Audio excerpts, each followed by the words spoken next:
స్తోత్రం కలుగును గాక. ఈ సమయాన్ని ఇచ్చిన ఆ దేవునికి వందనాలు చెల్లిస్తున్నాను. అలాగే కూడి వచ్చిన మీకు అందరికీ కూడా ప్రభువు నామమున వందనాలు చెల్లిస్తున్నాను. గత వారంలో మనం నేర్చుకున్న పాఠం ఏమిటమ్మా?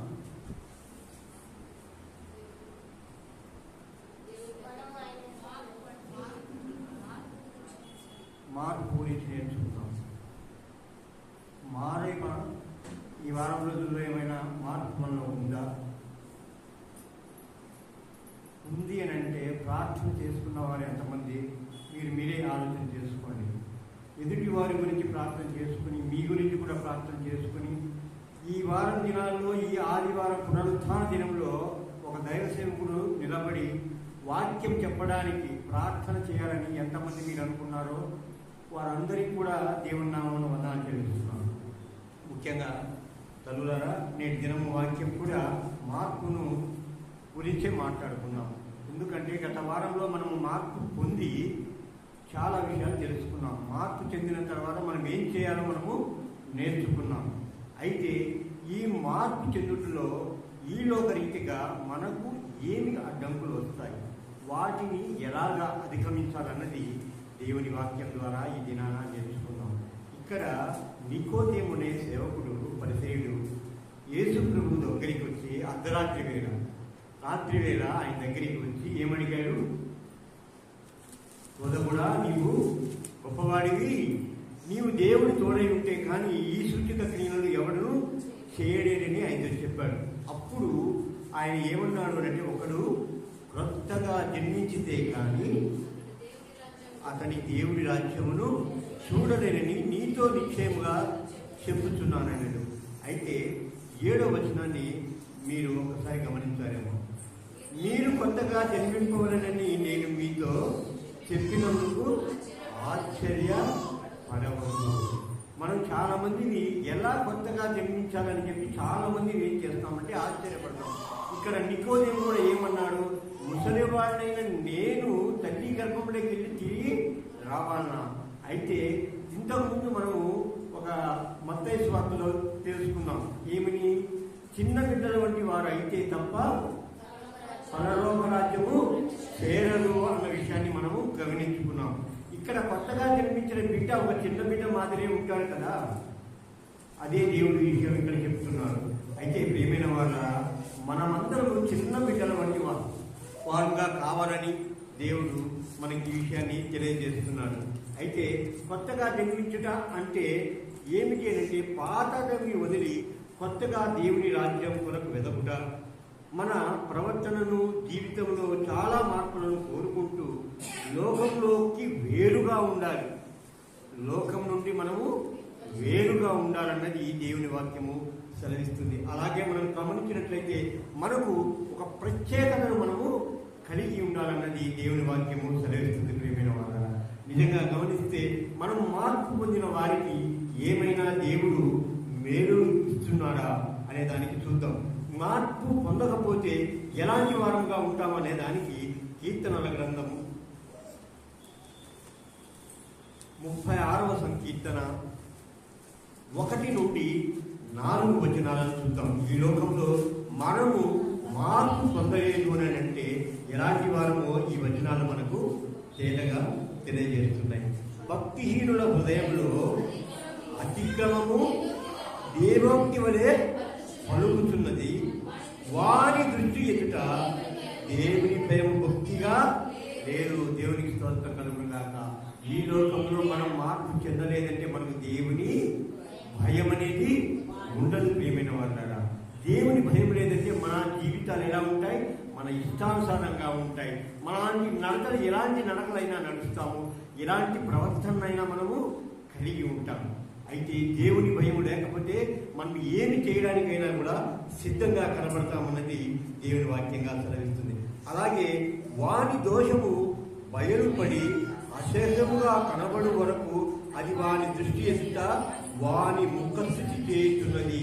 ఇక్కడ చాలా మంది మార్పు చెందిన వారు, కఠినంగా ఉన్నవారు, అది ఆ దుర్మార్గత లేక ఆ పాపము వారికి ముఖస్థితిగానే, వాడి దోషం వాడు తెలుసుకునేంత వరకు కూడా అది వాడికి ముఖస్థితిగానే ఉంటుందంట. పొగుడుతుంటారు కదా చాలా మంది, నువ్వు వీరుడివి, శివుడివి, గొప్పవాడివి అని చెప్పి మనం ఎదుటి వాళ్ళని పొగుడుతుంటాం. అతని దుష్టత్వాన్ని పొగుడుతామా, నువ్వు గొప్ప దుర్మార్గుడు అని పొగుడుతామా? కానీ వాడికి మాత్రం ఆ తప్పు తెలుసుకునేంత వరకు కూడా ఆ తప్పిదం ఎలా కనబడుతుంది? ముఖస్థుతిలాగా కనబడుతుంది. ప్రియమైన వాళ్ళ వాని నోటి మాటలు పాపమునకును కపటమునకును ఆస్పదములు. అలాగే బుద్ధి కలిగి ప్రవర్తింపను మేలు చేయని వాడు మానివేసి ఉన్నాడు. దేవునికి స్తోత్రం కలుగును గాక. వారి నోటి మాటలు పాపానికి కపటములకు ఆస్పదములు. అది అవకాశాన్ని కల్పించేదిగా ఉంటుంది. అది సాక్షిభూతాలుగా ఉంటాయన్నది ఇక్కడ దేవుని వాక్యము సెలవిస్తుంది. వాడు నోటి మాటలే పాపపు మాటలుగా, వాడి ప్రవర్తనే కపటమైనదిగా ఉంటుందని, అలాగే బుద్ధి కలిగి ప్రవర్తింపను వాడికి తెలియదని, మేలు చేయటం కూడా వాడు మానివేస్తాడని చెప్పి మార్పు చెందని వ్యక్తి గురించి దేవుని వాక్యం ఇక్కడ తెలియజేస్తుంది. అలాగే చివరి వచ్చిన ఒకసారి చూద్దాం. ప్రియమైన చాలా శ్రేష్టమైన మాట. వారు మంచం మీదనే పాప యోచనను యోచించును, వారు కాని నడకలను నడుచువాడు చెడుతను వారికి అసాధ్యము కాదు. ఇక్కడ క్రైస్తవులమైన మనము వీటన్నిటినీ అసహించుకుంటే క్రైస్తవుడు కానివాడు, మార్పు చెందనివాడు ఇవన్నీ కూడా కోరుకుంటాడు. మంచం మీదని వాడి యోచన ఉంటుందంట. ప్రియమైన వాళ్ళగా వాడు మంచం మీద పడుకుని ఎవరికి ద్రోహం చేయాలి, ఎవరి ఎడల పాపం తిరిగించాలి, ఎవరి ఎడల మనం క్రోధంగా ప్రవర్తించాలనేది అక్కడ మంచం మీదనే వాడు ప్రవర్తన చేస్తున్నట్ట, ఆలోచన చేస్తూ ఉంటాడన్నది దేవుని వాక్యము సెలవిస్తుంది. అయితే ప్రియమైన వాళ్ళరా ఇంకొక శ్రేష్టమైన వచనాన్ని మనం చూద్దాం. మార్పు చెందిన మనకు దేవుడు ఇచ్చే ఆశీర్వాదాలను ఒకసారి జ్ఞాపకం చేసుకుందాం. ప్రియమైన వాళ్ళరా యెషయా గ్రంథం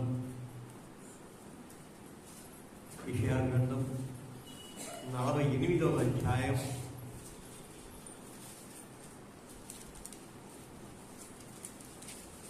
17 నుండి 19 వచనాల వరకు. నీ విమోచకుడును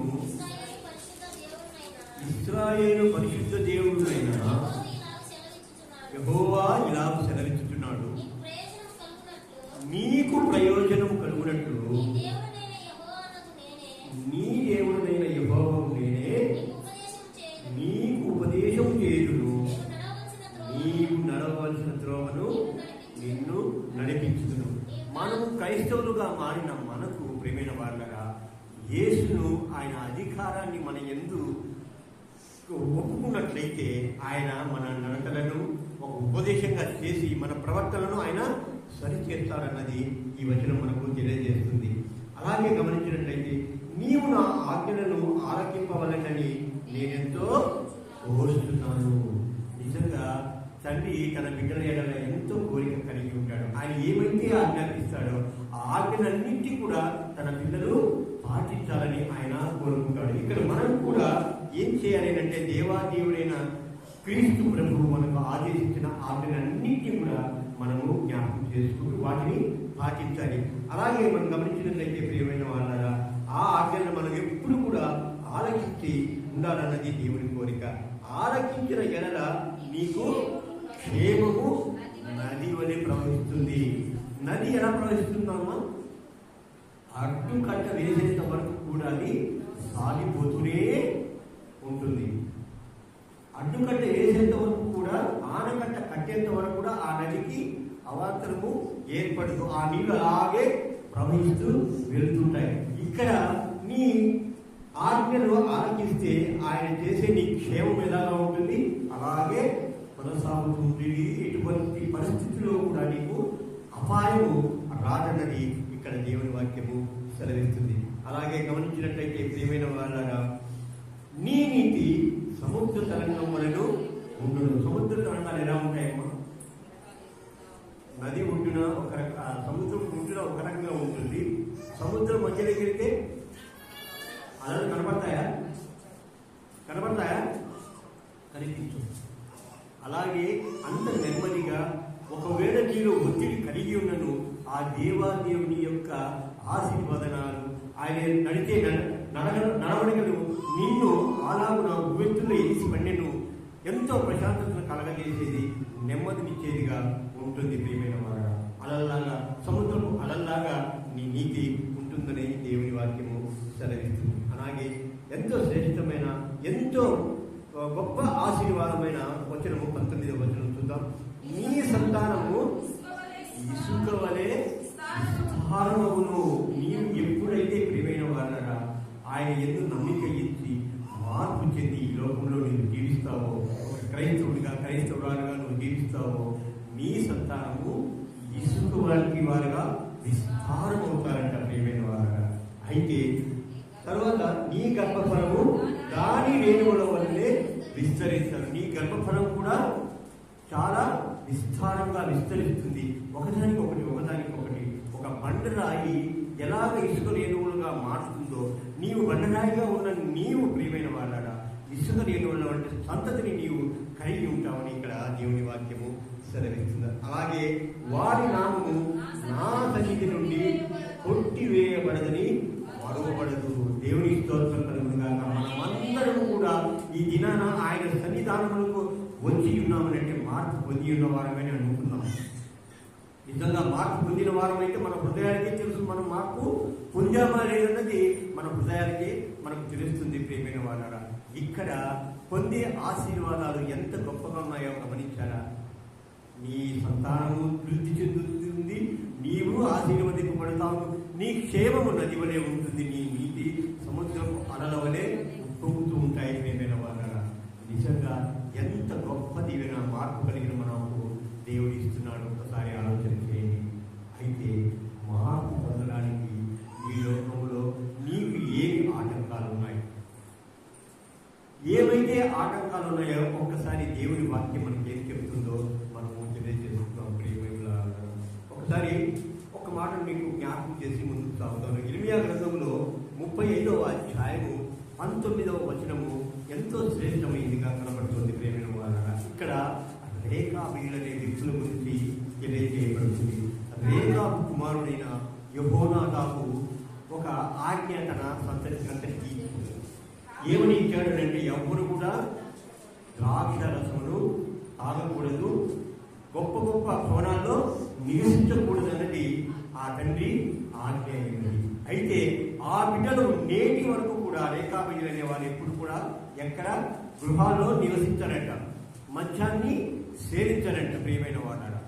అటువంటి మార్పు దేవుడు మనకు కోరుకుంటున్నాడు. వారికైతే ఇచ్చిన గొప్ప ఆశీర్వాదం ఏంటంటే 19వ వచనం 35వ అధ్యాయం 19వ వచనం.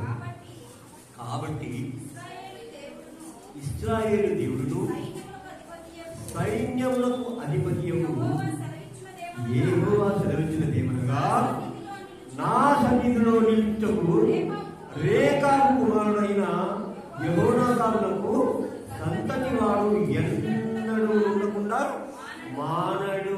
దేవుని స్తోత్రం కలుగునుగాక. ముందు మార్పు చెందిన మనకు ప్రియమైన వారా, దేవుడు ఇచ్చిన ఆశీర్వాదం ఏమిటి?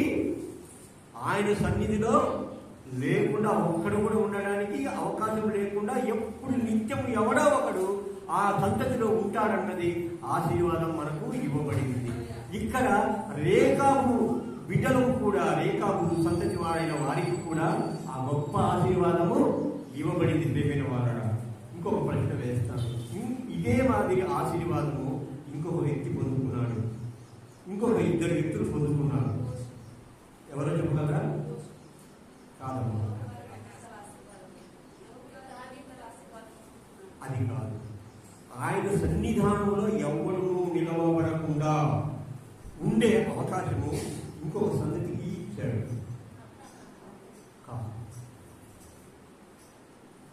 అహరోను సంగతికి ఇచ్చాడు. ఫీనెహాసుకు ఆ దేవాది దేవుడు ఆ గొప్ప అవకాశాన్ని ఇచ్చాడు.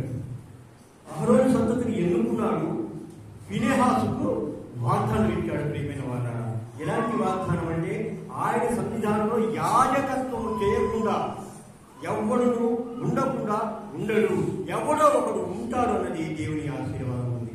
మరి మనమందరం కూడా మన బిడ్డల కొరకు, మన కొరకు మనం అటువంటి ఆశీర్వాదాన్ని పొందుకోవాలంటే మనకు కావాల్సింది మార్పు ప్రియమైన వారగా. మార్పు పొంది మనము ఆ దేవాదేవుని సన్నిధిలో చిన్న బిడ్డల వలె నిలవబడినట్లయితే మనకి గొప్ప ఆశీర్వాదాలను మనము పొందుకుంటాం.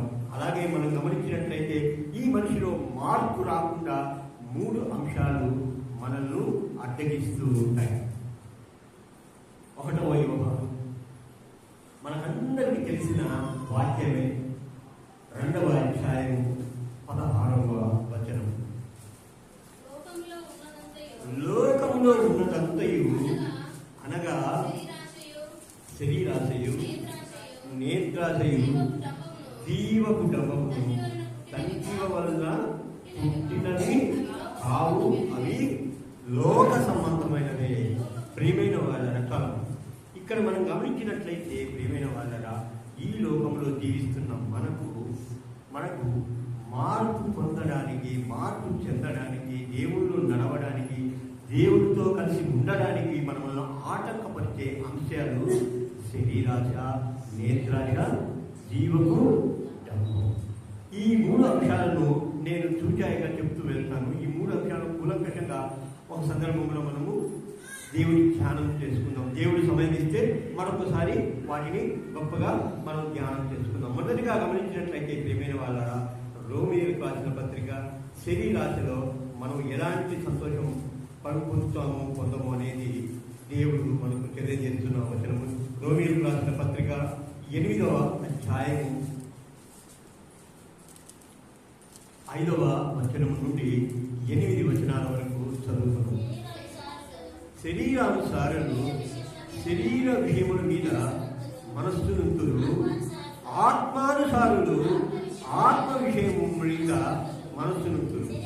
శరీరానుసారమైన మనస్సు మరణము, ఆత్మానుసారమైన మనస్సు జీవమును సమాధానమై ఉన్నది.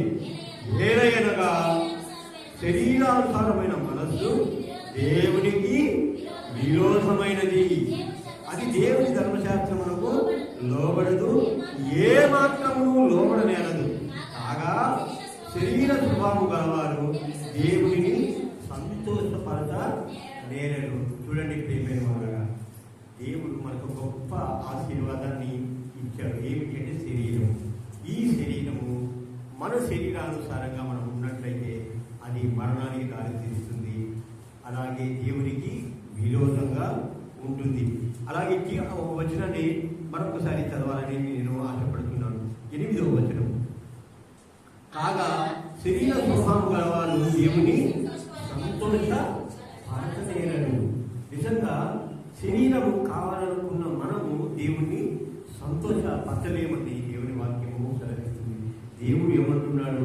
తిరిగి రమ్మని కోరుకుంటున్నాడు. అయితే మనం ఏం చేస్తున్నాం? ఈ లోకములో ఈ శరీరానికి సంబంధించిన అన్నింటినీ కావాలని కోరుకుంటున్నాం. ఈ శరీరము సుఖంగా ఉండాలి, సుఖ జీవనం చేయాలి, సుఖంగా మన బ్రతుకును వెళ్ళబుచ్చుకోవాలి. చనిపోయేంత వరకు కూడా ఎంతో సుఖంగా మనము ఈ శరీరాన్ని ఉంచుకోవాలని ఆశపడుతున్నాం. అయితే ప్రియమైన వాళ్ళ, ఒక చిన్న యాక్సిడెంట్ జరిగి నీకు కాలు చేయి, కన్ను పోయి, ఏదైనా అవయవ లోపము జరిగితే నీకు సహాయంగా ఎవరు ఉంటారు? ఆలోచన ఎప్పుడైనా చేశారా? ఈ శరీరము ఆయన ఆలయంగా చెప్పబడుతుంది. ఈ శరీరమైన ఆయన ఆలయాన్ని ఎలాంటి రకరకాలైన ఆశలతో మనము ఈ లోకంలో జీవించడానికి ఆలోచన చేస్తున్నామే, కానీ ఈ శరీరాశ నుండి బయటికి వచ్చి శరీరాశలను కాకుండా దేవుని చిత్తమైన ఆయన శరీరాలుగా మనం ఉండాలని ఎప్పుడైనా కోరుకుంటున్నామా? నిజంగా ప్రియమైన వాళ్ళరా, మనము మన శరీరాల మీద ఆశను వదులుకుంటే దేవుణ్ణి సంతోషపరిచే వారంగా ఉంటామన్నది ఇక్కడ దేవుని వాక్యము సెలవిస్తుంది. ప్రియమైన వాళ్ళరా, అలాగే మనం గమనించినట్లయితే గల్తీలో రాసిన పత్రిక 5వ అధ్యాయం 13వ వచనాన్ని మనము గమనించినట్లయితే, సహోదరులారా, మీరు స్వతంత్రులుగా ఉండటకు పిలువబడితిరి. అయితే ఒక్క మాట, ఆ స్వాతంత్ర్యమును శారీరక క్రియలకు హేతువు చేసుకొనక ప్రేమ కలిగిన వారై ఒకరికొకడు దాసులై ఇండుడి. దేవునికి స్తోత్రం కలుగును గాక. ఇక్కడ గమనించండి ప్రియమైన వాళ్ళరా, మనం స్వతంత్రంగా ఉంటున్నాము, స్వతంత్రమని అనిపించుకుంటున్నాము. అయితే నీవు ఎదుటి వ్యక్తికి దాసులుగా ఉండాలని దేవుని వాక్యము సెలవుతుంది. మనం ఒప్పుకుంటామా? ఎవరైనా ఒక చిన్న పని పెడితే నువ్వేంటి నాకు చెప్పేది అని అంటాం కదా, నువ్వెవరయ్యా నాకు చెప్పని అని అంటాం కదా. అయితే మనము దాసులుగా ఉండాలి. కొంతమంది మన బస్సు ప్రయాణంలోనో లేకపోతే ట్రైన్ ప్రయాణంలోనో ఒక చోట కూర్చొని ఉన్నప్పుడు మనకు పక్కవాడు ఆ బ్యాగ్ అందిమంటారు. అందిమన్నప్పుడు మన మనస్తత్వం ఎలా ఉంటుంది? చేయాలనిపిస్తుందా? అనిపిస్తుంది కదా. ఎందుకు చేయాలి అని అనిపిస్తుంది. అయితే క్రైస్తవులమైన మనకు ఆ మనసును కలిగి ఉండకూడదు ప్రియమైన వాళ్ళ. ఎప్పుడైతే మన శరీరాశకు తగ్గించుకుంటామో, ఆ స్వాతంత్ర్యాన్ని ఎప్పుడైతే మనము తగ్గించుకుంటామో దేవుడికి లోబడిన వారంగా కనబడతాం. ఎప్పుడైతే ఎదుటి వ్యక్తికి దాసులుగా ఉంటామో దేవుడు ఇచ్చిన ఒక ఆజ్ఞను మనము పాటించిన వారం అవుతాం. ఎలా ఉనంటే నిన్ను వలె నీ పెరుగు వారిని సేవించమన్న వాక్యాన్ని మనము ఆచరించిన వారంగా అవుతాం ప్రేమైన. అదే నీవు ఒక చోట కూర్చొని ఏదైనా నీ అవసరాన్ని బట్టి మంచి నీళ్ళు మనమనడము లేకపోతే ఆ వస్తువు తెమ్మని చెప్పడము జరుగుతూ ఉంటుంది కదా. నీవు కోరుకున్నట్టే ఎదుటి కూడా కోరుకుంటాడు కదా అది చేయమని చెప్పి. అప్పుడే నీవు దాసుడుగా వారికి ఉన్నట్లయితే దేవుణ్ణి సంతోషపరిచేవారుగా ఉంటామని దేవుని వాక్యము సెలవిస్తుంది ప్రేమైన వారు. అలాగే మనం గమనించినట్లయితే నిర్గమకాండం 16:3 గమనించినట్లయితే ఇక్కడ ఇశ్రాయేలు ప్రజలు మోషే అహరోనుల మీద సనుక్కున్నారు ప్రేమైన వారు. మాంసం కొరకు మేమైతే ఐగుప్తులో మాంసం కుండలయ్యే మేము తింటూ కూర్చున్నాము, అటువంటి మాంసాన్ని మేము ఎక్కువగా తిన్నాము, ఇక్కడైతే మేము ఏమీ తినలేకపోతున్నామని చెప్పి మాంసం గురించిన ఆలోచన చేస్తున్నాడు. ఒకసారి ప్రియమైన వాళ్ళ ఏశావును జ్ఞాపకం చేసుకోండి. ఎర్రని కూర కొరకు ఆయన ఏం చేశాడు? తన జ్యేష్ఠత్వాన్ని వదులుకున్నాడు. ఆ జ్యేష్ఠతో తృణపాయంగా ఎంచుకున్నాడు ఒక పూట కూటి కోసం. అది హెబ్రీ పత్రిక 12:7 ఉంటుంది ప్రియమైన వాళ్ళ. ఆ మాటలు భ్రష్టుడైన వాడుగా ఉంటుంది, వ్యభిచారి అయిన వాడుగా అని ఉంటుంది ప్రియమైన వాళ్ళ. నిజంగా భ్రష్టుడైన వాడు. వ్యభిచారం అంటే ఒకటిని ఆశించడమే కాదు, ఒకరితో శారీరక సుఖాన్ని పంచుకోవడం అయితే కాదు. కానీ ఎప్పుడైతే మనము శరీరాశకు సంబంధించి ఆశిస్తామో అదంతా కూడా వ్యభిచారంగానే చెప్పబడింది ప్రియమైన వాళ్ళ.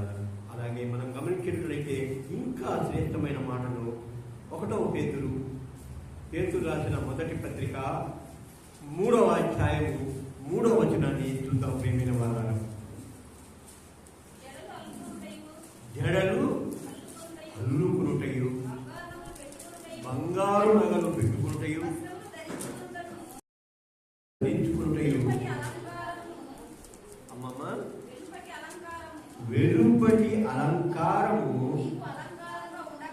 నీకు అలంకారముగా ఉండక సాధువైనట్టు మృదువులైనట్టు గుణమును అక్షయాలంకారం గల నీ హృదయపు అంతరంగ స్వభావము నీకు అలంకారంగా ఉండవలను. దేవునికి కలుగుగా.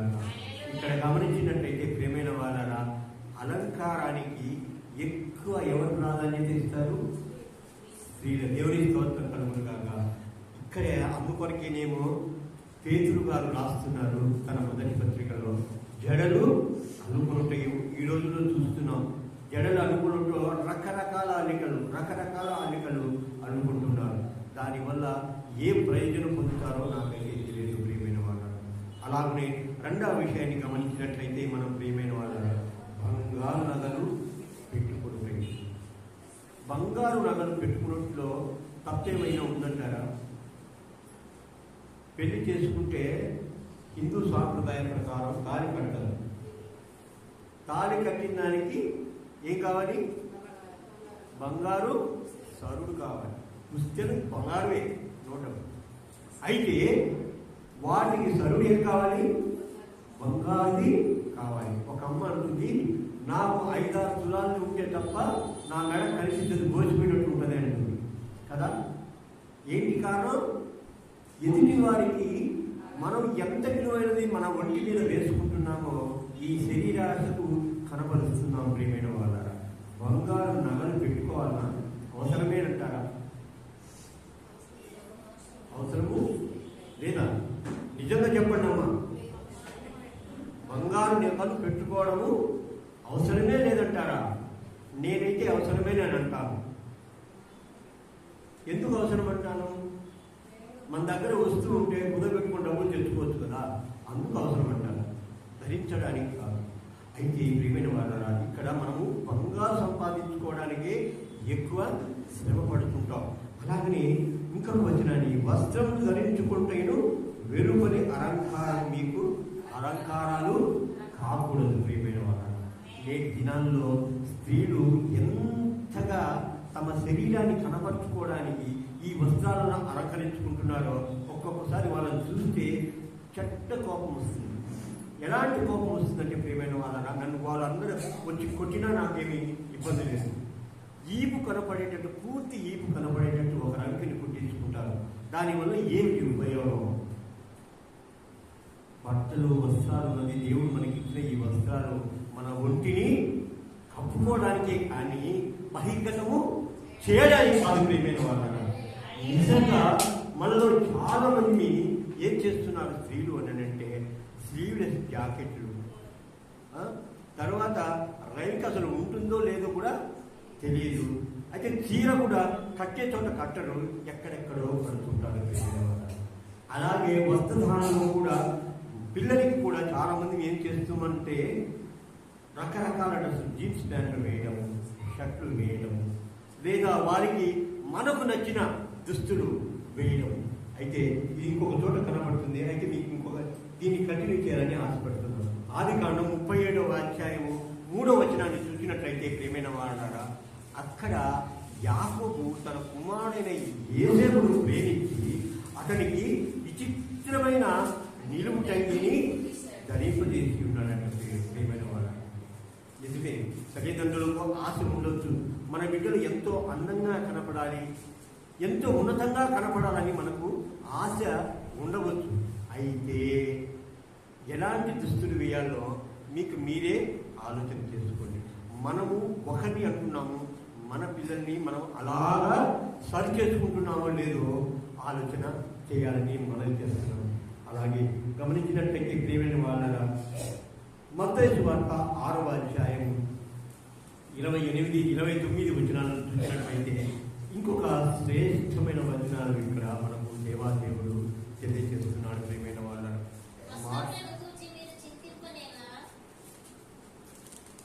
6:28-29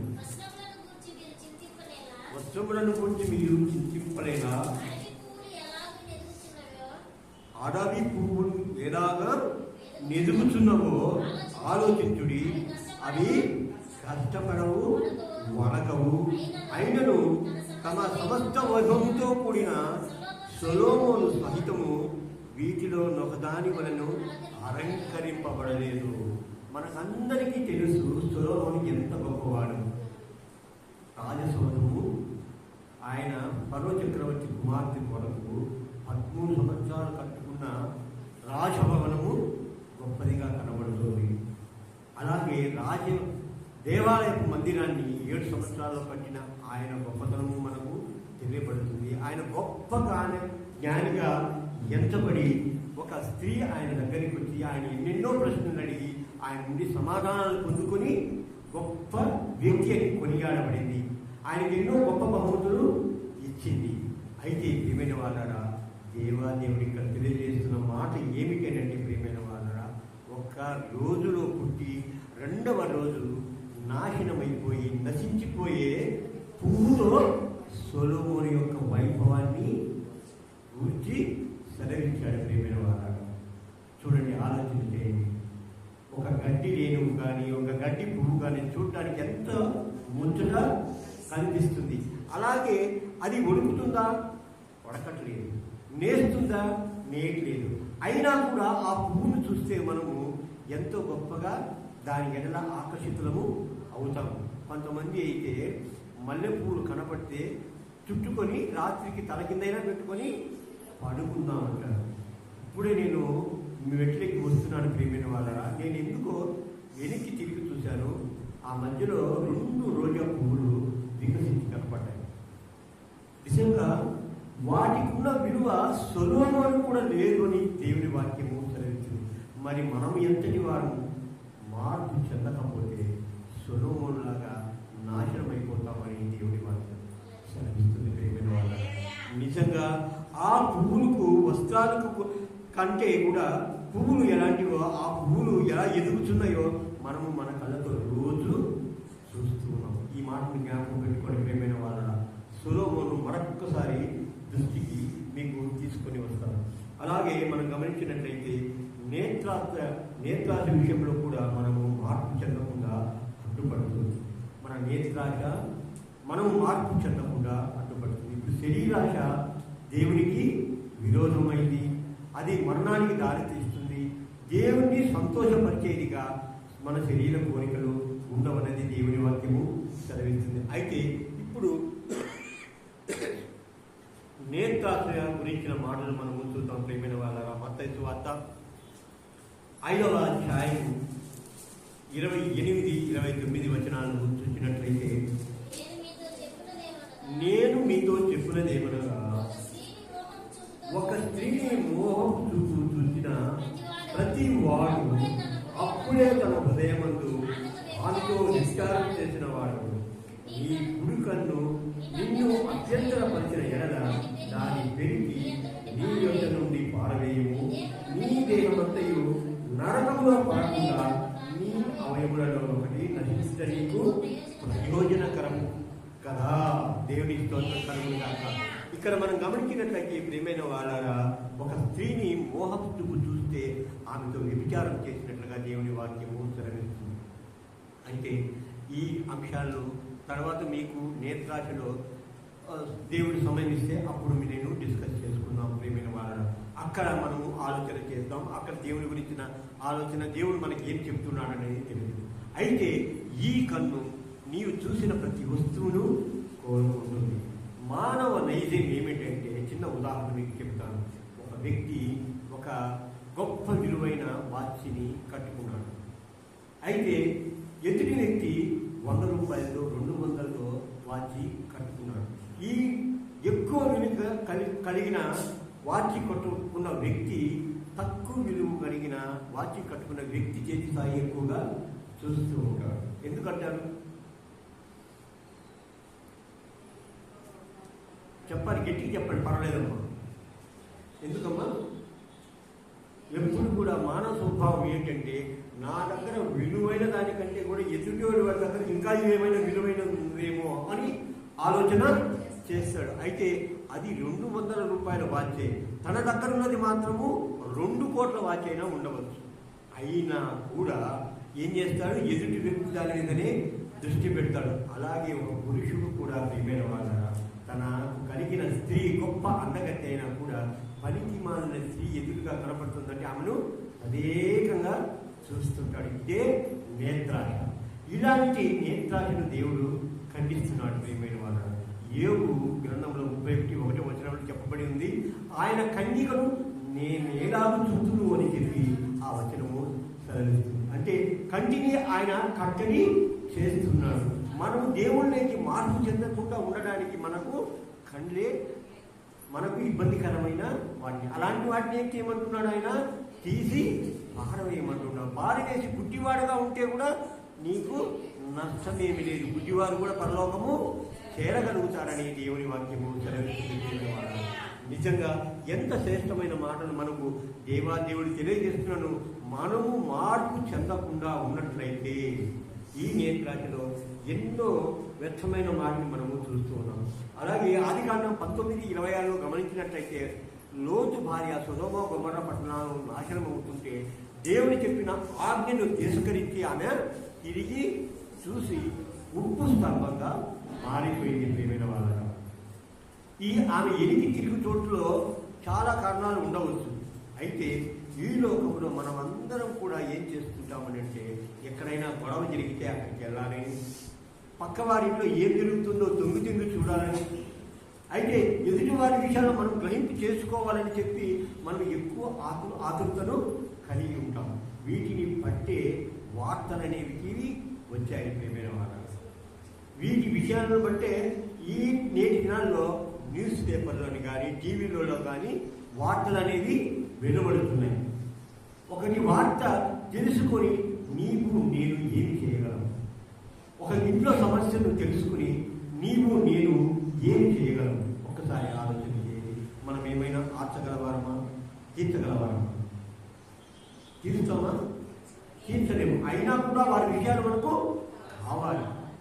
ఆ కుటుంబంలో ఏమి జరుగుతుందో నా కళ్ళకు కట్టినట్టు కనబడాలని మనము ఆలోచన చేస్తూ ఉంటాం.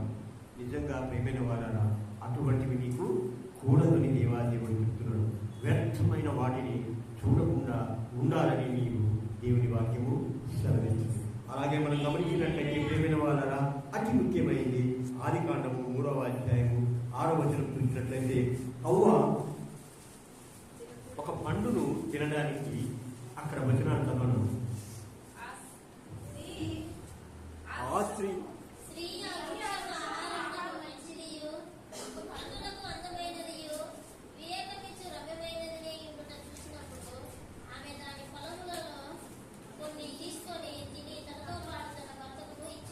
దేవుని స్తోత్రం కలుగును. ఇక్కడ మనం గమనించినట్లయితే ప్రేమైన వాళ్ళ అవ్వ ఏం చేసింది? ఆ పండు ఆహారానికి మంచిది, కళ్ళకు రమ్యమైనది, అలాగే వివేకమిచ్చినదిగా అక్కడ కనబడింది ప్రేమైన వాళ్ళు. దాంతో ఆమె ఏం చేసింది? తను తినింది, తన భర్తకు కూడా ఆ పండ్లను ఇచ్చింది. నిజంగా మొట్టమొదటి పాపము ఇక్కడి నుంచే మొదలైంది. ఇక్కడే శరీరాశ, నేత్రాశ, జీవపు ధర్మం కూడా ఇక్కడ బయలుదేరింది ప్రేమైన వాళ్ళ. దేవతల వంటి వారు మీరు అవుతారు అని చెప్పి సాతానుడు ఆమెను ప్రోత్సహించి ఆ పండు తినడానికి కారకుడు అయ్యాడు. అలాగే మనం గమనించినట్లయితే ప్రసంగి గ్రంథము 2వ అధ్యాయము 10వ వచనాన్ని చూసినట్లయితే ప్రేమైన వాళ్ళ చాలా శ్రేష్టమైన మాట సొలొమోను చక్రవర్తి ఇక్కడ మనకు తెలియజేస్తున్నారు. నా కన్నులు ఆశించిన వాటిలో దేనిని అవి చూడకుండా నేను అభ్యంతరము చేయలేదు, మరియు నా హృదయము నా పనులన్నిటిని బట్టి సంతోషింపక సంతోషకరమైనది ఏది అనుభవించకుండా నేను నా హృదయమును నిర్బంధింపలేదు. ఇదే నా పనులన్నిటి వలన నాకు దొరికిన భాగ్యం. చూడండి ప్రియమైన వాళ్ళ ఎంత బాగా ఆయన చెప్తున్నాడు. దేవుడైతే ఒక పుష్పించిన పువ్వు వాడిపోయే పువ్వుతో సొలొమోను పోలిక చెయ్యలేదు. కానీ ఈయన ఏమంటున్నాడు ఇక్కడ? నేను కళ్ళతో చూసింది ఏది కూడా అనుభవించకుండా ఉండలేదు, నేను అనుభవించాను. ఏమైతే కావాలని కోరుకున్నానో వాటిని నేను పొందాను అని చెప్పి ఇక్కడ అది ఆయనకు భాగ్యం అంటాం. ప్రసంగి గ్రంథంలో ఎంతగా ఆయన చెబుతున్నాడు. ఒక్కసారి అక్కడ మనము మొదటిగా చదివిన ఆ వాక్యాన్ని, సొలొమోను పువ్వుతో పోల్చుకున్న వాక్యాన్ని, ఈ వాక్యాన్ని పోల్చి చూసుకున్నట్లయితే దేవుడు సొలొమోను కూడా తృణప్రాయ వ్యక్తిగా ఇక్కడ చెప్పబడుతుంది. ప్రియమైన వారు, నిజంగా మన జీవితాల్లో మనం పువ్వు వంటి వారం అయినా కూడా దేవుడు నిన్ను నన్ను చాలా శ్రేష్టంగా గొప్పగా చేయాలని ఆశపడుతున్నాడు. అందుకే నీ శరీరాలను ఆయన ఆలయంగా చెప్పబడి ఆలయాలను మీరు నాశనం చేయవద్దు, మీ దేహాలకు సంబంధించి నాకు ఇష్టం వచ్చినట్లుగా మీరు ప్రవర్తించండి, మిమ్మల్ని నేను పరలోకంలోకి చేరుస్తానని చెప్పి దేవుడి వాక్యము సెలవిస్తుంది. ఇక్కడ సొలొమోను పరలోకానికైతే చేరి ఉండని నా నమ్మకం ప్రియమైన వారు. ఎందుకు అనంటే ఎంతో గొప్పగా దేవుడు ఎన్నుకొని మందిరాన్ని కట్టడానికి దావీదును కాదని సొలొమోను ఎన్నుకున్నాడు. అలాగనే ఎంతో మంది ఆయనకు భార్యను ఇచ్చాడు, ఎంతో గొప్ప ఆస్తిపాస్తులను ఆయన ఇచ్చాడు, ఎంతో గొప్ప జ్ఞానాన్ని ఇచ్చినా కూడా ఆయన పాపంలో పడిపోయాడు. పాపములో పడిపోయి ఆయన చివరిగా ప్రసంగిలోనే 12:7 వచనం చివరి వచనం చెప్తుంది, అన్నీ కూడా వ్యర్థమే, దేవుని యెహోవా యందు భయభక్తులు కలిగి ఉంటే ప్రతి ఒక్క మానవునికి విధి అని చెప్పి ఆయన తన గ్రంథాన్ని అక్కడ ముగించినట్టుగా మనము చూస్తాం. మార్పు చెందుతా వల్ల ఎంత గొప్పగా దేవుడు ఆశీర్వదిస్తాడో ఈ వచనంలో మనము చూస్తున్నాం. ప్రియమైన వాళ్ళ నిజంగా గమనించినట్లయితే మూడవదిగా జీవ కుటుంబం కూడా నీవు మార్పు చెందకుండా నీకు అడ్డుకుంటుంది. ప్రియమైన వాళ్ళ మొదటిగా మన శరీరాశ అడ్డుకుంటుందని మనం తెలుసుకున్నాం. మార్పు చెందకుండా శరీరం కొరకు దేవుణ్ణి విరోధంగా అవుతామనేది తెలుసుకున్నాం. రెండవది నేత్రాశ వల్ల మన జీవితాల్లో మనం ఎన్నో పోగొట్టుకుంటాం. మన జీవితాలకు కావలసిన అంశాలు ఏవి కూడా ఈ నేత్రాశ వల్ల మనకు దొరకవని మనం తెలుసుకున్నాం. అలాగే జీవపుణ్యము మన బ్రతుకులో ఎంతో దాగు గర్భాన్ని మనము కనబరుస్తూ ఉంటాం. అటువంటిది కూడా దేవునికి విరోధంగా ఉంటుందని ఇక్కడ సెలవిస్తున్నారు. ఎస్తేరు గ్రంథం 5వ అధ్యాయము 11వ వచనం చూసినట్లయితే హామానుకు గొప్ప అతిశయము కలిగింది. ఎస్తేరు తన విందుకు హామాను పిలిచింది. అప్పుడు హామాను పిలిచినప్పుడు తన భార్యను తన పరివారాన్ని అంతా కూడా పిలుచుకొని ఆయన చెప్తున్న మాటలు ఒక్కసారి వినండి. ప్రేమైన వాళ్ళగా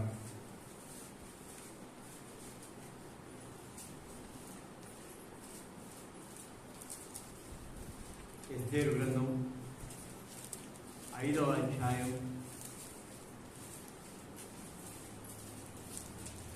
11వ వచనం 5:11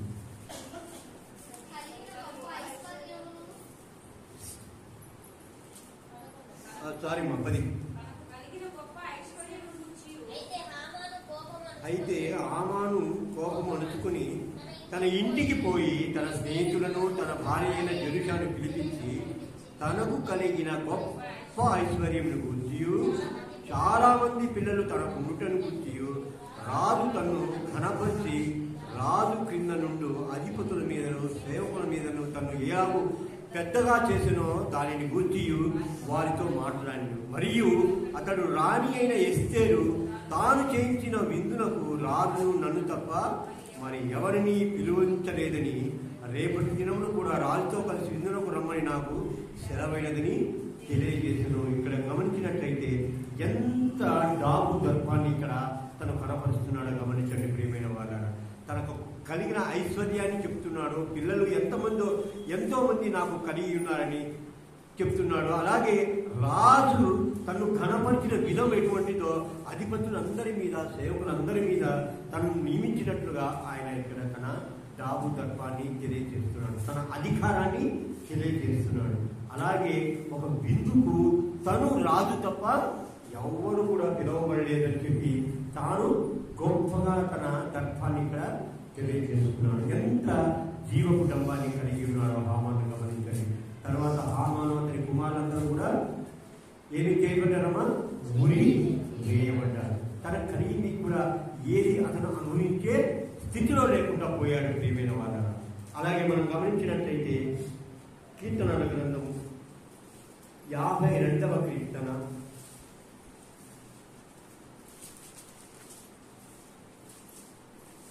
1వ వచనాన్ని మనము చూద్దాం. ప్రియమైన సూర్యుడా చేసిన కీడును బట్టి నీవెందుకు అతిశయపడుతున్నావు? దేవుని కృప నిత్యముండును. దేవుని స్తోత్రం కలుగునుగాక. ఇక్కడ ప్రియమైన వాళ్ళ చాలా మంది మనలో ఒకరికి ఏదైనా కీడు చేస్తే 10 మందికి చెబుతాం.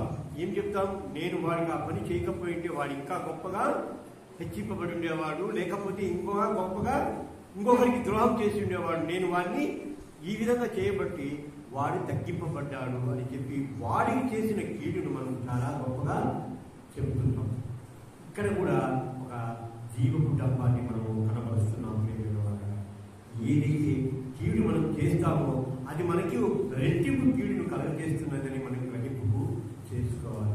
ఎప్పుడు కూడా కీడుకు ప్రతి కీడు చేయకూడదన్నది దేవుని వాక్యము సెలవిస్తుంది. ప్రియమైన వాళ్ళ అలాగే మనం గమనించినట్లయితే సామెతల గ్రంథం 25:14 వచనంలో చూసినట్లయితే దంభంగా దానము ఒక వ్యక్తి ఇస్తాడు. 25:14 కపట మనస్సుతో దానమిచ్చి ధర్మం చేయువాడు వర్షము లేని మబ్బును గాలిని కోరినాడు. ఇక్కడ గమనించండి ప్రియమైన వాళ్ళారా, వర్షము లేకుండా మబ్బు లేకుండా వర్షము కురవదు. అలాగే గాలి వీయకుండా కూడా వర్షము రాదు ప్రియమైన వాళ్ళ. ఈ రెండు లేకుండా కూడా ఎలా వర్షం పడుతుందో, ఒకడు వ్యక్తి దానం ఇచ్చి తన గర్భాన్ని కనపరుచుకోవడం కూడా అటువంటిదే అని ఇక్కడ సెలవిస్తున్నాడు దేవుడు. ప్రియమైన వాళ్ళారా, మనము దానం ఇస్తున్నామంటే 10 మందికి తెలియాలి. మనము ₹1 దానం ఇస్తున్నామంటే చాలా గొప్పగా చెప్పుకోవాలి. ఇలా మనం ఏం చేస్తున్నామనంటే మన జీవితాల్లో మనం గొప్పగా ఉండాలి అని అంటే దానం కూడా చెయ్యాలని ఆలోచించేస్తున్నాం. పక్క వాడు ఒక ₹10 ఇచ్చారంటే నేను ₹20 ఇస్తాను లేదా ₹15 ఇస్తానని చెప్పి అనుకుంటూ ఉంటారు. నిజంగా ప్రియమైన వాళ్ళగా మనలో తెలియకుండా దానం చేయడమే మంచిది అని దేవుని వాక్యము సెలవిస్తుంది. మనము కుడి చేతితో ఇచ్చిన దానము ఎడమ చేయికి తెలియకూడదన్నది దేవుని వాక్యము సెలవిస్తుంది. కానీ ఇక్కడ దానం ఇచ్చి గొప్పగా చెప్పుకునేవారు ఉన్నారు. గత వారం రతన్ టాటా గురించి చెప్పారు. ఆయన అదానీ అంబానీలకు కలిగిన ఆస్తి అంతా కూడా లెక్కేస్తే ఎంతో అంత డబ్బులు ఆయన దానం ఇచ్చాడు. ప్రియమైన వాళ్ళగా మనలో ఒక ₹1000 మన దగ్గర ఉందంటే ఒక వ్యక్తికి 500 ఇవ్వగలమా? ఇస్తామా? ఇవ్వం. కానీ ఆ గొప్ప వ్యక్తి ప్రియమైన వాళ్ళగా ఆ దానం ఇచ్చులోనే ఆనందాన్ని వెతుక్కున్నాడు. మనమైతే క్రైస్తవులం అని చెప్పబడుతున్నాం, కానీ సాయం చేయగలిగిన శక్తి ఉండి కూడా సాయం చేయలేకపోతే అది పాపంగా ఎంచబడుతుంది. ప్రియమైన వాళ్ళ, నిజంగా నేటి దినాల్లో చాలామంది గుప్త దానాలు చేసేవారు చాలామంది ఉన్నారు. వారిని మనం జ్ఞాపకం చేసుకోవాలి. వారి గురించి కూడా మనం ప్రార్థన చేయాలి. ప్రియమైన వాళ్ళ, దానం ఇచ్చి పేపర్లలో 10 కోట్లు నేను ఇచ్చాను, 100 కోట్లు నేను ఇచ్చాను అని చెప్పుకోవడము సరికాదు. నిజంగా నాకైతే ఒక ఆలోచన వస్తూ ఉంటుంది. ప్రియమైన వాళ్ళ, నేటి దినము 140 కోట్లకు పైబడిగా మన జనాభా ఉంది. భారతదేశపు జనాభా మార్కాపులోనే ఇంకా అంచనా వేసుకుంటే ఒక 2-3 లక్షల మంది ఉండవచ్చేమో. అయితే ఒక మనిషికి ఇబ్బంది అవుతుందనంటే ఒక్కొక్కరు ₹1 ఇస్తే ఎంత అవుతుంది? 10 లక్షల దాకా అవుతుంది. ఆ సమస్య తీరిపోతుంది. ₹1 ఇవ్వట్లో నీకు నాకు ఎటువంటి సమస్య అయినా ఉందా? లేదు. అదే 140 కోట్ల మంది ఒక్కొక్కరు ₹1 ఇచ్చినట్లయితే 140 కోట్లు అవుతుంది. 140 కోట్లు అయితే ఒక హాస్పిటల్ను బాగా రన్ చేయవచ్చు కదా. కానీ ఇవ్వడానికి మనకు మనసు రాదు. దర్పంగా జీవించడానికి మనం ఎన్నో చేస్తాం కదా. నేను ఉదయాన్నే ఒక వీడియో దాదాపు 10 సార్లు విన్నాను. నాకు మా రిటైర్మెంట్ గ్రూప్ ఉంది. ఆ గ్రూప్లో ఒక ఆయన పంపించాడు. ప్రేమైన వాడు, ఏమిటి అంటే ఆనందము, నిజంగా ఆనందము ఎక్కడ ఉంది? మనం పొందే ప్రతి మనిషికి ఆనందం కావాలి, సంతోషం కావాలి, సుఖంగా జీవించడం కావాలి. ఎక్కడ ఉంది? ఎదుటివాడికి సహాయించడం. దేవుని స్తోత్రం కనుక నిజంగా తల్లి గారికి వందనాలు చెల్లించాలి. అది గొప్ప ఆనందం. ప్రియమైన వాళ్ళ, ఇంకా చాలా విషయాలు ఉన్నాయి. నీవు సుఖంగా బ్రతకడానికి ఏం కావాలి? నీవు సుఖంగా బ్రతకడానికి ఆనందం కావాలి. ఆనందం నీకు ఎక్కడ దొరుకుతుంది? ఇతరులకు వారి గురించి నీవు పనిచేయడంలోనూ, వారికి నీవు సేవ చేయడంలోనూ నువ్వు ఆనందము వెతుక్కోవచ్చు. అయితే నిజంగా ప్రియమైన వాళ్ళ, ఒక చోటికి నిన్ను పంపి ఒక షాపింగ్ మాల్లోకి పంపి అక్కడ ఎన్నో రకాల వస్తువులు ఉంటాయి, నీకు నచ్చింది ఫ్రీగా ఇస్తాం తీసుకో అంటే ఏం చేస్తాం? మీరు తీసుకోరు, నేను తీసుకుంటాను. 4-5 సంచులు ఎత్తుకొని పోతాను. ఎందుకంటే నేను మోయలేకపోయినా ఇంకా ఎవరైనా సహాయం అడిగి పిలిపించుకొని ఒక్కొక్కటి రెండు రెండుగా, లేదు నాకు 3 పిల్లలు ఉన్నారు కదా, 2 మనవరాలు ఉన్నారు కదా, వారందరికీ కూడా కావాలని ఒకే వస్తువును 5-5గా వేసుకుంటాను. అయితే నా సంచి 4-5 ఐటములకి నిండిపోతుంది. అంతేనా? 6 వస్తువు దొరకదు. అప్పుడు నాకు సంతోషం వస్తుందా? రాదు. ప్రియమైన వారు, సంతోషం ఎక్కడ ఉన్నదంటే ఉన్న దానిలో తృప్తి పొందడమే నీకు సంతోషము, సమాధానం.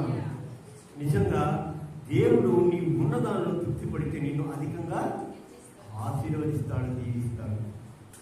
మనము ఏదైతే మనం కావాలని కోరుకుంటామో దాని నుండి దూరమైనప్పుడే దేవుడు నీకు గొప్పగా ఆశీర్వాద వచనాలు నీకు చెప్తాడు. ప్రియమైన వాళ్ళ, నిజంగా ఈ నేత్రాశ, శరీరాశ, జీవకుటము, ఈ మూడిటిని మనలో మార్పు రాకుండా మనకు అడ్డుకుంటున్నాయి. నిజంగా అడ్డుకుంటాయా లేదా? జీవకుటము ఇప్పుడే చెప్పుకున్నాం కదా, సంతోషాన్ని మనకి ఇవ్వదు. ఎక్కడ నీవు సంతోషపడతావు అంటే ఫిలిప్పీ 4:4 ఉంది కదా ఒక మాట, ఎల్లప్పుడూ ఆయన అయితే ఆనందించుడి, సంతోషించుడనే మాట. నిజంగా ప్రేమైన వాళ్ళ, నీకు ఏ విషయంలోనూ నీకు సంతోషము ఉండదు. నీ శరీరానికి సుఖము రాదు, నీ నేత్రాశకు సంతోషము కలుగదు, నీ జీవపు డబ్బానికి పూర్తి ఆనందము కలుగదు. ప్రియమైన వాళ్ళ, ఈ 3 కూడా నిన్ను మార్పు చేయకుండా అడ్డుకుంటూ ఉంటుంది. అయితే చాలా చోట్ల నేను గమనిస్తూనే ఉన్నాను, మనము ఒక మందిరంలోకి వెళ్ళినా, లేదా ఒక సినిమా థియేటర్లోకి వెళ్ళినా, లేదంటే ఒక ఫంక్షన్ హాల్లోకి వెళ్ళినా మొట్టమొదటిగా చూసేది ఏమిటి? ఏం చూస్తామా? దేవుని స్తోత్రం. ఏసి వేసారో లేదో చూస్తాం, పైన ఫ్యాన్ తిరుగుతుందో లేదో కూడా చూస్తాం. మనం ఎక్కడ అనుకూలమా, మనము అందరినీ మనం గమనించాలి, మనమని ఎవరు గమనించకుండా ఉండే ప్రదేశం ఏమిటి అని కూడా వెతుక్కుంటూ ఉంటాం. దేవుని స్తోత్రం కలుగుగాక. ఇది శరీరాశ. అలాగే అందరినీ గమనిస్తూ ఉన్నాడంటే మనకు నేత్రాశ. అయితే చివరికి ఏమిటంటే మనం మైకులు పిలిచి, అయ్యగారు మీరు రండి వేదికను అలంకరించారంటే అది జీవకులం. అవసరం అంటారా? ఇవన్నీ కూడా క్రైస్తవులమైన మనకు ఈ 3 ఎప్పుడైతే దూరపరుచుకుంటామో మనకు దేవాదేవుడు గొప్ప ఆశీర్వాదాలను ఇస్తారు. ఈ 3 మనకు మార్పు చెందిన మనకు దేవాదేవుడిచ్చే గొప్ప ఆశీర్వాదాన్ని ఒకసారి మనం చూద్దాం. ప్రేమైన వాళ్ళ, యోహాను సువార్త, 1 యోహాను పత్రిక, 1 యోహాను 3వ అధ్యాయము 2వ వచనాన్ని చూద్దాం. ప్రేమైన వాళ్ళ, ప్రియులారా, ఇప్పుడు మనము దేవుని పిల్లలమై ఉన్నాము, మనం ఇక ఏమవుతామో ఇంకా ప్రత్యక్షపరచబడలేదు. కానీ ఆయన ప్రత్యక్షమైనప్పుడు ఆయన ఉన్నట్లుగానే ఆయనను చూతుము. దేవుని స్తోత్రం కలుగుగాక. ఎంత గొప్పగా మనకు దేవాదేవుడు సెలవిస్తాడు చూడండి. ప్రేమైన వాళ్ళ, మార్పు చెంది నీవు ఈ లోకంలో ఈ 3 అధిగమించి, ఏ 3? శరీరాశ, నేత్రాశ, జీవపు డమ్మాని నీవు 3 ఎప్పుడైతే అధిగమిస్తావో దేవుడికి గొప్ప ఆశీర్వాదం ఏమిటంటే ప్రియమైన వారా, మళ్ళొక చదువుతున్న వాక్యము, ప్రియులారా, ఇప్పుడు మనము దేవుని పిల్లలమై ఉన్నాము, మనం ఇక ఏమవుతుందో అది ఇంకా ప్రత్యక్షపరచబడలేదు. కానీ ఆయన ప్రత్యక్షమైనప్పుడు ఆయన ఉన్నట్టుగానే ఆయనను చూతుము గనుక ఆయనను పోలి ఎందుమని ఎరుగుదము. ఆయనను మనం పోలి ఎందుమని చెప్పి మనము ఈ 3 కూడా యేసు ప్రభువు కూడా అధిగమించాడు. ప్రియమైన వాళ్ళ, శరీరాశను, నేత్రాశను, జీవపు నమ్మాన్ని సాతాను చేత 45 రోజులు శోధింపబడి అప్పుడు ఆయన వాటన్నింటినీ కూడా జయించాడు. ఎలా జయించాడు? దేవుడు వాక్యానుసారంగానే జయించాడు. వాక్యానుసారంగానే సాతానుడు ప్రభువును శోధించాడు. ప్రియమైన వాళ్ళ, మనం కూడా ఆ వాక్యానుసారమైన జీవితాన్ని, జీవనాన్ని గడుపుతూ ఉన్నట్లయితే ప్రియమైన వాళ్ళ, వాక్యం యొక్క బలము మనం సాతాన్ని ఎదిరించడానికి శక్తి మనకు దయచేయబడుతుంది ప్రియమైన వాళ్ళ. అలాగే మనం గమనించినట్లయితే ఇంకా శ్రేష్టమైన మాటను మనం చదివి వాక్యము ముగించుకుందాం. రోమియోకు రాసిన పత్రిక 8వ అధ్యాయము 29-30 వచనాలను మనము చూద్దాం ప్రియమైన వాళ్ళ. ఎందుకనగా తన కుమారుడు అనేక సహోదరులలో జ్యేష్ఠుడగునట్లు దేవుడు ఎవరిని ముందుగా ఎదిగెనో వారు తన కుమారునితో సారూప్యము గలవారు వారిని ముందుగా నిర్ణయించెను. మరియు ఎవరిని ముందుగా నిర్ణయించెనో వారిని పిలిచెను. ఎవరిని పిలిచెనో వారిని నీతిమంతులుగా తీర్చెను. ఎవరిని నీతిమంతులుగా తీర్చెనో వారిని మహిమ పరిచెను. దేవునికి స్తోత్రం కలుగుగాక. ప్రియమైన వాళ్ళరా, ఇక్కడ మనం గమనించినట్లయితే ప్రియమైన వాళ్ళరా, ఎప్పుడైతే మనము దేవుణ్ణి ప్రేమించి ఆయన్ని ఎరుగుతామో, ఆయన మనల్ని ఎదిగిన మనము ఎలాగునా ఆయన కుమారుని సారూప్యములోనికి మార్చబడతామంట. ప్రియమైన వాళ్ళరా, నిజంగా యేసు ప్రభు మాదిరి మనం ఎంతమంది జీవించగలుగుతున్నాం? ప్రభు క్రీస్తు బిడ్డలు మనమని చెప్పబడుతూ ప్రభువులాగా కాకుండా మన జీవితాలు మనం గడుపుతున్నామేమో, మనల్ని మనం సరిచేస్తున్నాం. మార్పు చెంది నేత్రాశ, శరీరాశ, జీవం బ్రహ్మాండ నుండి దూరమై ఆయన పిల్లలుగా మనము ఆయన సారూప్యంలోనికి మనము మార్చబడాలని దేవుని ద్వారా మీకు హెచ్చరిక చేస్తున్నాను. ప్రియమైన వాళ్ళ, నిజంగా మార్పు చెందకపోతే, మార్పు అనేది లేకపోతే మానవుడు సజీవుడుగా నిలబడలేడు. ప్రియమైన వాళ్ళ, నిజంగా ఒక చిన్న బిడ్డగా మారితే దేవుని రాజ్యం ఎలాగ చూస్తామో ఇక్కడ మనం చూసినట్లయితే మనం పెద్దవారమైన మనందరం కూడా చిన్న బిడ్డల వంటి వారంగా మనం మార్పు పొందాలన్నది దేవుని వాక్యం సెలవిస్తుంది. నిజంగా ప్రియమైన వాళ్ళ, ఎంతో శ్రేష్టమైన ఈ మాటలను మనం వింటూ కూడా ఇంకా మారలేకపోయినామేమో. మారడానికి ప్రయత్నం చేయండి. మార్పు రావాలంటే దేవుణ్ణి ఆశ్రయించండి. ఆయన మీ హృదయాల మీద అధికారాన్ని పొందుకునే అవకాశాన్ని దేవునికి కల్పించండి. ప్రియమైన వాళ్ళ, ఈ 3 విషయాలు మనం గమనించినట్లయితే ఒక్క విషయం మీదనే పూర్తిగా ఆధారపడి ఉన్నాయి.